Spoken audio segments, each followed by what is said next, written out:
आज लोग कह रहे हैं मौलाना हमारा जिस्म हमारी मर्जी, हम चाहे कान की बाली पहने, हम चाहे हाथ में कड़ा पहने, हम चाहे बाल बढ़ा करके चोटी बना ले।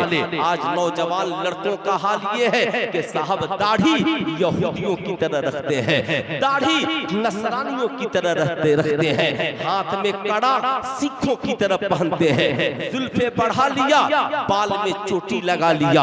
अब साहब किसकी हिम्मत है जो उस नौजवान से बोल दे मौलाना हमारा जिस्म हमारी मर्जी, हम चाहे जैसे रहें। यही ठीक हाल हमारी कौम की बेटियों का भी है। अब साहब वो भी चाहती हैं हम भी मर्दों की तरह जींस पहन करके घूमें, हम भी मर्दों की तरह साहब मर्दों की तरह मर्दानगी करते हुए समाज में अपने जिस्म का मुजाहरा करते हुए नजर आए। मगर याद रखिएगा अल्लाह ने जिसको जो बनाया है अगर वही बनकर जिंदगी गुजारे तो उसकी जिंदगी के लिए भलाई है। इसलिए कि यही नेचर है। अगर मर्द औरत बनने लगे तो ये समाज बिखर जाएगा, औरत मर्द बनने लगे समाज बिखर जाएगा। कुरान ने कहा अर्रिजालु कव्वामूना अलन निसा, मर्द औरत पर हाकिम है। अगर मर्द हाकिम न बने, औरत हुकूमत करने लगे और मर्द उसके पीछे चलने लगे तो उसके घर का निजाम बिखर जाएगा, उसकी जिंदगी बिखर जाएगी। ऐसे ही मेरी कौम के शहजादों याद रखना, याद जिंदगी में इन बातों को। आज तुम जो यहूदियों की तरह सूरत बना रहे हो, आज जो तुम नसरानियों की तरह सूरत बना रहे हो, याद रखना कल बरोज़े महशर तेरा अंजाम क्या होगा। अल्लाह के नबी ने फरमाया मन तशब्बह बिकौमिन फहुवा मिनहुम, जो जिस कौम से मुशाबिहत करेगा उसका हश्र उसी के साथ होगा।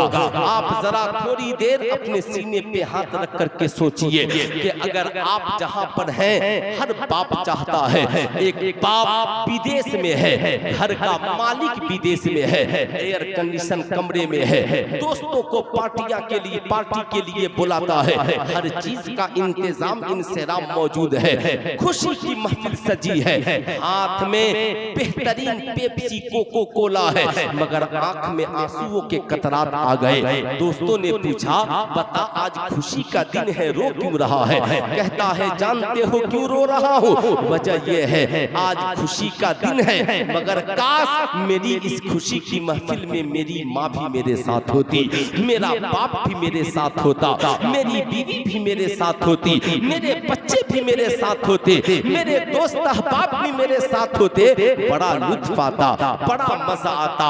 आज मेरे पास खुशियों का संगम है, मगर मेरी माँ गांव में गरीबी की जिंदगी गुजार रही है, मेरी बीवी को अच्छा खाना मिला कि न मिला खुदा जाने, मेरे बच्चों ने कैसी रोटियां खाई खुदा जाने।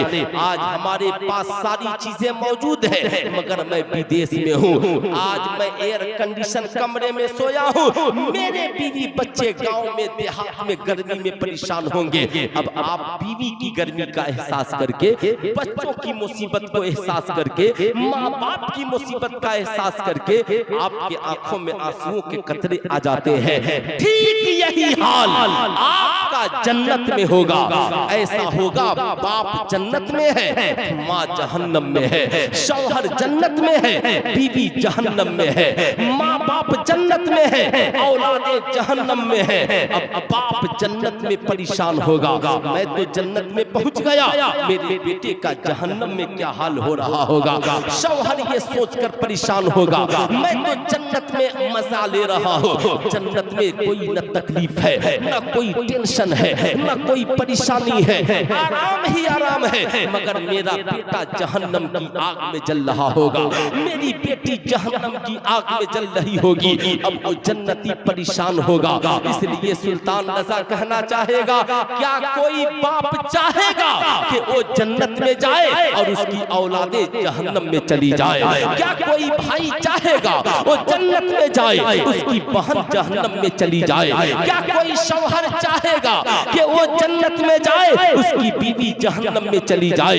क्या कोई बीवी चाहेगी वो जन्नत में जाए, उसका शौहर जहन्नम में चला जाए? यही वजह है कुरान ने कहा या अय्युहल्लज़ीना आमनू कू अनफुसकुम व अहलियकुम नारा, ऐ ईमान वालों अपने आप को और अपने अपने घर वालों को जहन्नम की आग से डराओ। इसलिए सुल्तान रजा आज के इस जलसे में पूछना चाहता है, क्या आप चाहेंगे कि आप जन्नत में जाएं और आपके घर वाले जहन्नम में चले जाएं?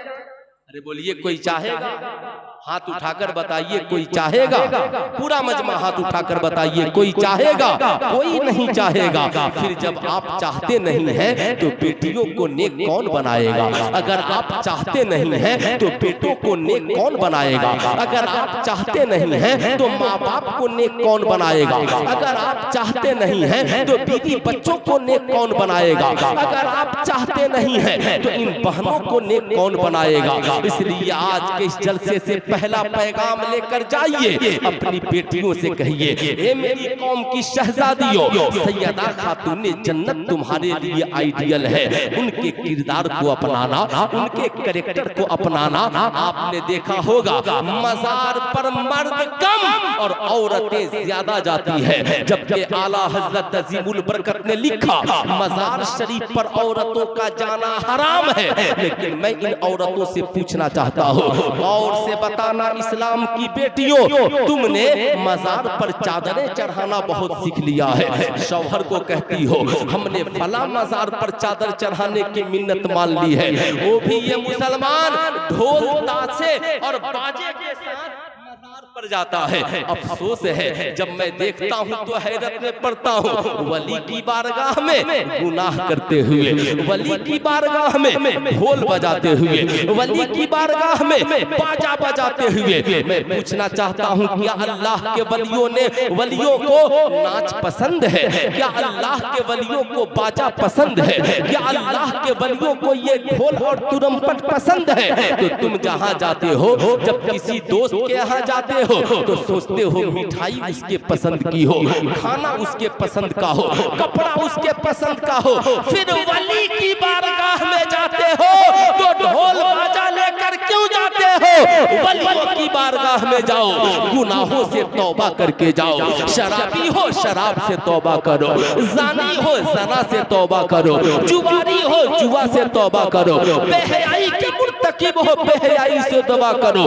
दिलों को जिस्मों को साफ करके वलियों की बारगाह में जाओ। जाओ तो फूलों की चादरें लेकर जाओ, और जब लौटो तो बुजुर्गों के किरदार की चादरें अपने सरों पे ओढ़ कर